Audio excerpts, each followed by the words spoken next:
जामवंत जी, यदि मुझ में उड़ने की श्रेष्ठतर क्षमता होती तो कदाचित मैं मेरे प्रभु श्री राम के काम आ पाता। निराश मत हो हनुमान, तुम्हारे हाथों में माता सीता के आभूषणों का गिरना कोई संयोग नहीं है। ये भी प्रभु की लीला है जो उचित समय पर ही ज्ञात होगी। मुझे आभास हो रहा है तुम्हारा प्रभु कार्य में संलग्न होने का समय अब समीप आ गया है हनुमान। महाराज जामवंत जी, मैं तो यथाशीघ्र अपने प्रभु श्री राम को ढूंढकर उनके प्रत्यक्ष दर्शन के लिए निकल जाता, परंतु सूर्यदेव को दिए गए वचन के अनुसार भ्राता सुग्रीव के प्राणों की रक्षा के लिए मेरा उनके निकट रहना आवश्यक है। इसीलिए मैं यहाँ से कहीं भी जाने में असमर्थ हूँ। तुम्हें कहीं जाने की आवश्यकता नहीं है पुत्र हनुमान। प्रभु से तुम्हारा मिलन तो तुम्हारी नियति है और शीघ्र ही वो परम सुख तुम्हें अवश्य प्राप्त होगा। महाराज जामवंत जी, आप तो मेरे प्रभु के जीवन से भली भांति परिचित होंगे। मुझे बताइए ना जामवंत जी कि मेरे प्रभु श्री राम माता सीता से कब और कहां मिले और उनका विवाह कैसे हुआ, बताइए ना जामवंत जी। अवश्य पुत्र, सुनो। जब कुलगुरु वशिष्ठ के आश्रम से प्रभु श्री राम एवं लक्ष्मण अपनी शिक्षा पूर्ण कर अयोध्या लौटे तो वहां गुरु विश्वामित्र का आगमन हुआ।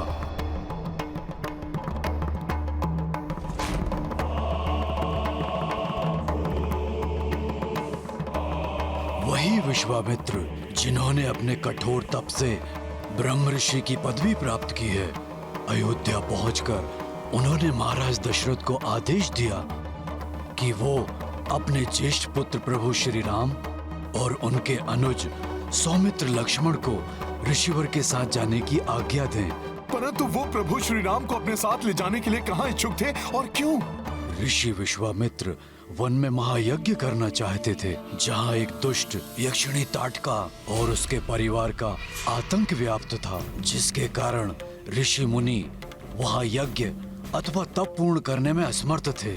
ऋषि विश्वामित्र प्रभु श्री राम और लक्ष्मण से उस यक्षिणी का वध करवाना चाहते थे। और महाराज दशरथ ने उन्हें जाने दिया? महाराज दशरथ अपने पुत्रों की सुरक्षा को लेकर चिंतित थे, परंतु ऋषि विश्वामित्र के द्वारा आश्वस्त किए जाने पर उन्होंने ऋषिवर का प्रस्ताव स्वीकार किया और ऋषिवर ने प्रभु श्री राम और लक्ष्मण के साथ वन के लिए प्रस्थान किया।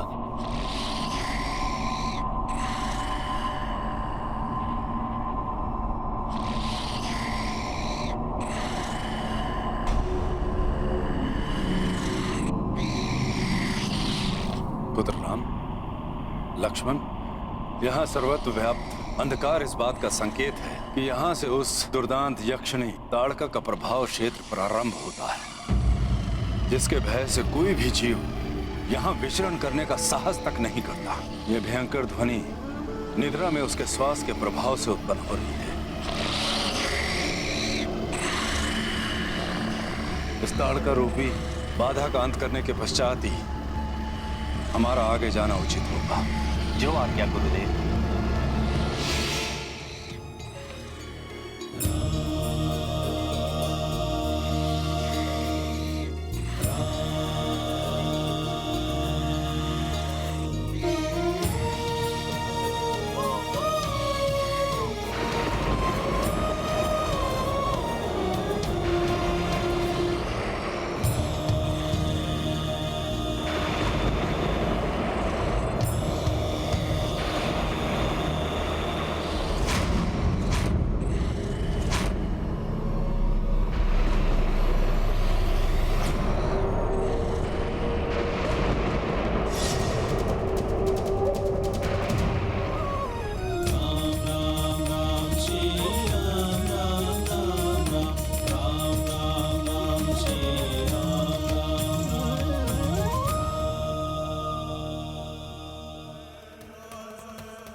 जिसने भी मेरी निद्रा भंग करने का दुस्साहस किया है उसका संहार करेगी ये ताटका।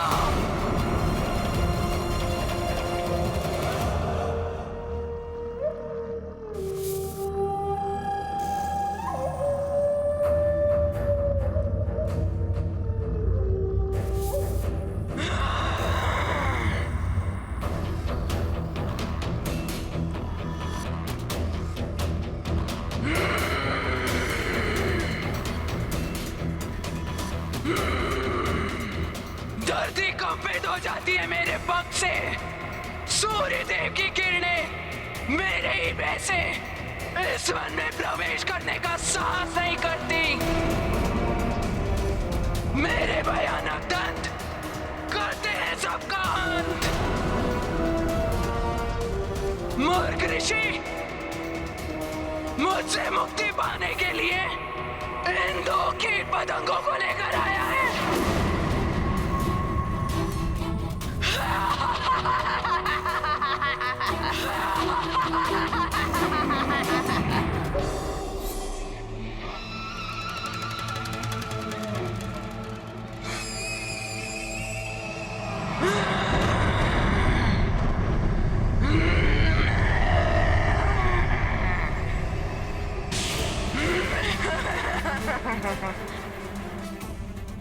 अपार मेरी शक्ति जिसको चाहूं मसल कर फेंक सकती हूं। राम,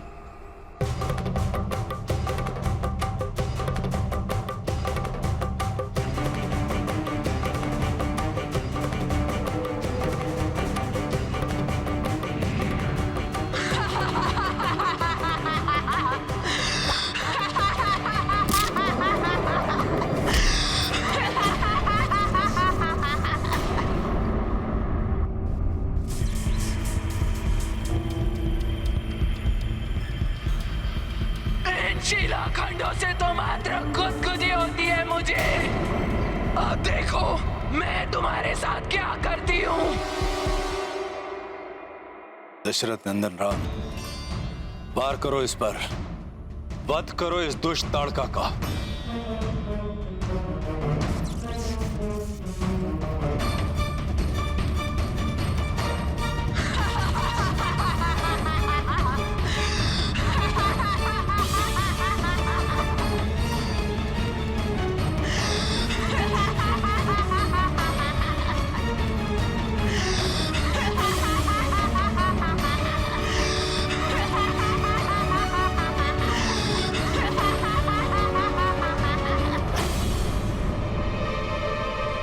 क्या हुआ पुत्र राम, रुक क्यों गए?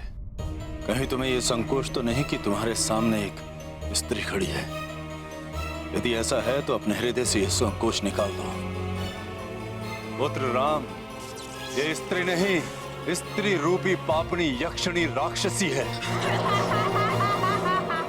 उसका वध सर्वथा उचित है। मेरे पिताश्री ने आदेश दिया था कि आपकी प्रत्येक आज्ञा का पूर्ण समर्पण के साथ पालन करना है, और मेरे लिए मेरे पिताश्री का आदेश सर्वोपरि है। इसलिए आपकी इच्छा अनुसार इस ताड़का का वध करना मेरा कर्तव्य है। अब मुझे कोई संकोच नहीं।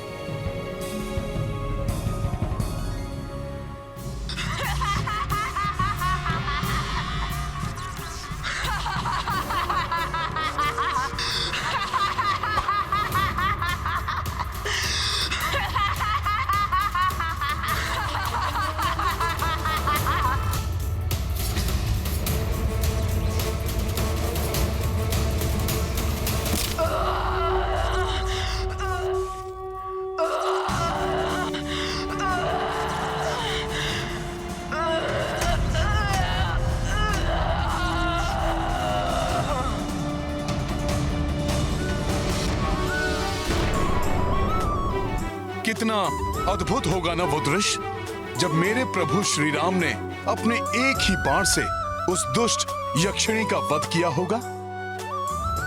विराजो हनुमान, बताता हूँ। जी, आप भी विराजिए जामवंत जी। बताइए ना जामवंत जी। हाँ पुत्र, वो दृश्य अत्यंत अद्भुत था हनुमान। महर्षि विश्वामित्र ने भी प्रभु श्री राम के विलक्षण युद्ध कौशल और पराक्रम से प्रसन्न होकर उन्हें अनेक आशीर्वचन कहे और प्रभु श्री राम को ज्ञात कराया कि ये तो आरंभ मात्र था। भविष्य में ऋषियों मुनियों के कष्टों के निवारण हेतु प्रभु उन्हें अनेक राक्षस राक्षसियों का सामना कर उनका वध करना है और इस महान कार्य की पूर्ति के लिए उन्हें अनेकों दिव्य अस्त्र। अच्छा, तो वो दिव्य अस्त्र और मंत्र प्रभु श्री राम को किसने प्रदान किए? स्वयं ऋषि विश्वामित्र ने उन्हें बल और अति बल की विद्या दी पुत्र।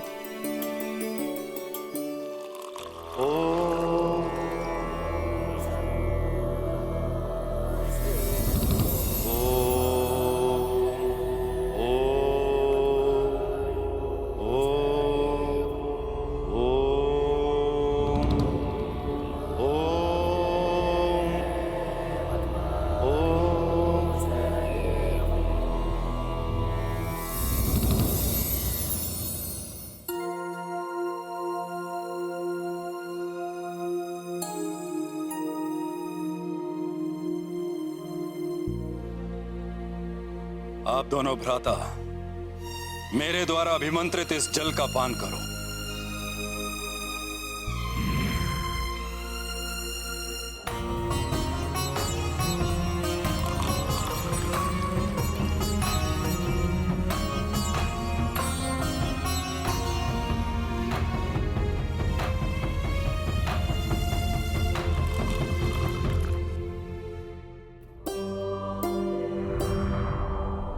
अब आप दोनों भ्राताओं में बल अति बल विद्याओं का संचार हो चुका है। इसका प्रभाव यह होगा कि आप निद्रा और भोजन को प्राप्त किए बिना कभी भी क्लांत नहीं होंगे। आपने शुदा और निद्रा पर सदैव के लिए विजय प्राप्त कर ली है। गुरुवर, ये ज्ञान देने के लिए मैं आपका आभारी हूं। मैं सदैव इस विद्या का प्रयोग जगत कल्याण हेतु ही करूंगा। अब आप दोनों का त्रिदेवों और देवताओं से दिव्य अस्त्र और शक्तियां प्राप्त करने का समय आ गया है।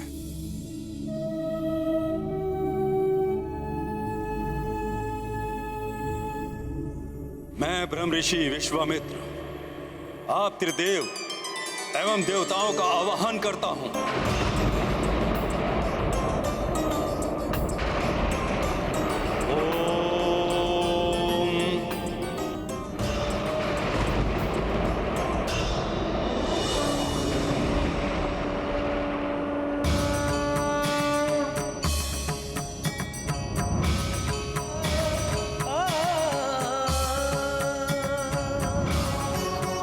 प्रणाम देवतागण।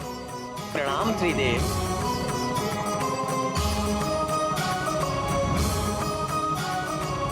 प्रणाम ऋषि।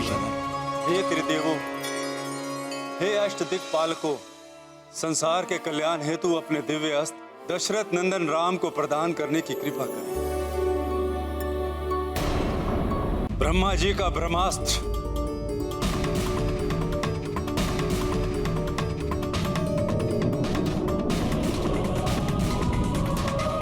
प्रभु विष्णु जी द्वारा प्रदत्त धर्म चक्र, काल चक्र एवं विष्णु चक्र, बाबा भोलेनाथ का पिनाकी धनुष, देवराज इंद्र का वज्र,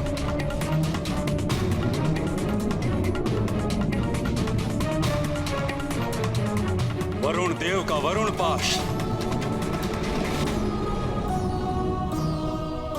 और अन्य देवताओं द्वारा प्रदान की जाने वाली मौत की और सीकरी गदाएं प्राप्त करो पुत्र राम।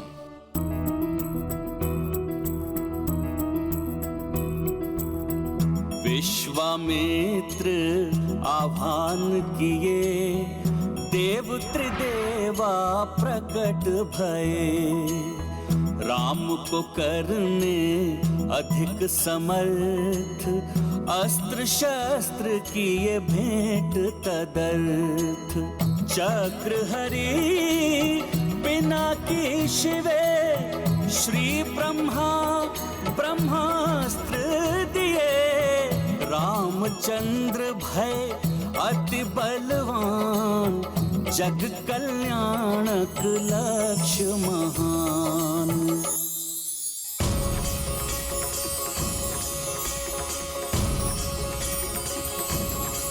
महान कार्य की पूर्ति के लिए उन्हें दिव्य अस्त्र और मंत्र प्रदान किया।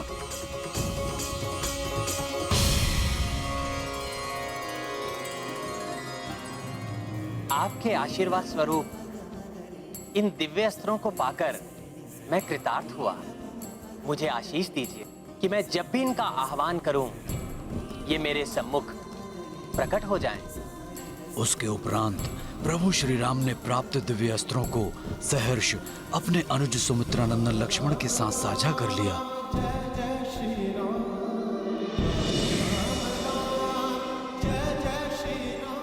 अर्थात ऋषि विश्वामित्र का प्रभु श्री राम और सौमित्र लक्ष्मण को अपने साथ लाने का वास्तविक उद्देश्य था प्रभु श्री राम को दिव्य अस्त्र प्रदान करवाकर उन्हें और सशक्त बनाना।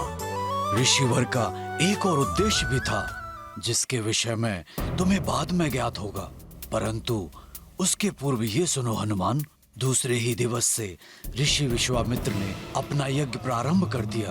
अनुज लक्ष्मण उस क्षेत्र की रक्षा करने में तत्पर थे और प्रभु श्री राम ने अपने बाणों से यज्ञ स्थली की रक्षा हेतु एक दिव्य छत्र का निर्माण किया, जिससे कोई भी अवांछित जीव अथवा ध्वनि वहां प्रवेश न कर सके।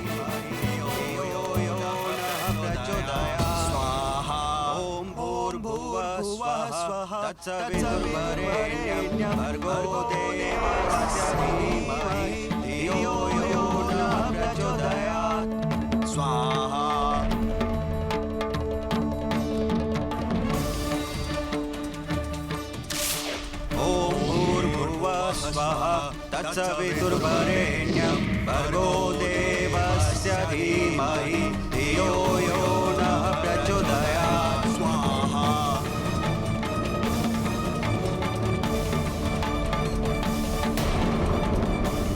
अर्थात प्रभु मात्र उस क्षेत्र की रक्षा ही नहीं कर रहे थे, परंतु उन्होंने ये भी सुनिश्चित कर दिया था कि यदि वहां पर कोई और प्रवेश करने का प्रयास भी करे तो भी यज्ञ में किसी प्रकार का कोई व्यवधान ना आए। हाँ पुत्र, फिर दोनों भाई पूर्ण सतर्कता से यज्ञ पर अपनी सुरक्षा दृष्टि बनाए हुए थे, परंतु यज्ञ के अंतिम दिन ताट का पुत्र सुबाहु और मारीच छिपकर यज्ञ में अवरोध उत्पन्न करना चाहते थे, परंतु प्रभु श्री राम के सुरक्षा छत्र को भेद पाना कहाँ संभव था।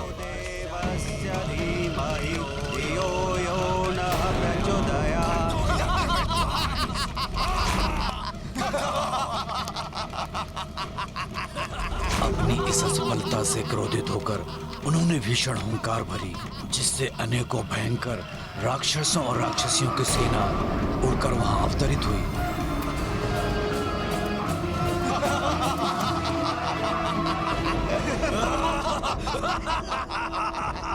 वहीं प्रभु श्री राम ने अपना ध्यान उन दोनों अदृश्य राक्षसों के स्वर पर केंद्रित किया और फिर एक के बाद एक उन्होंने मानव बाण मारीच की ओर और आग्नेय बाण सुबाहु की ओर प्रक्षेपित किया।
प्रकार इन दोनों महाप्रतापी भ्राताओं ने अत्यंत सहजता से उन असुरों से मुक्ति पाई और ऋषि विश्वामित्र शांति पूर्वक अपना यज्ञ करते रहे।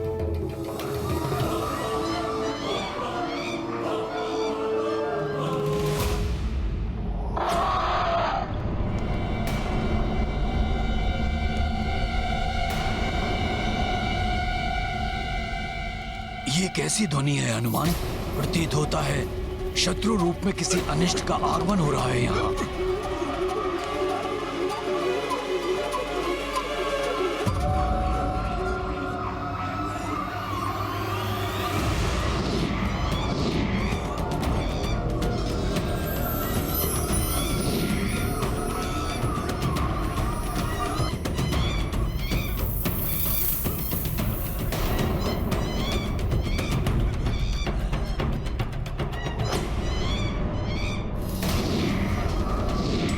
अरे ये तो मांसाहारी वानर हैं। ये दुष्ट इस ओर क्यों आ रहे हैं?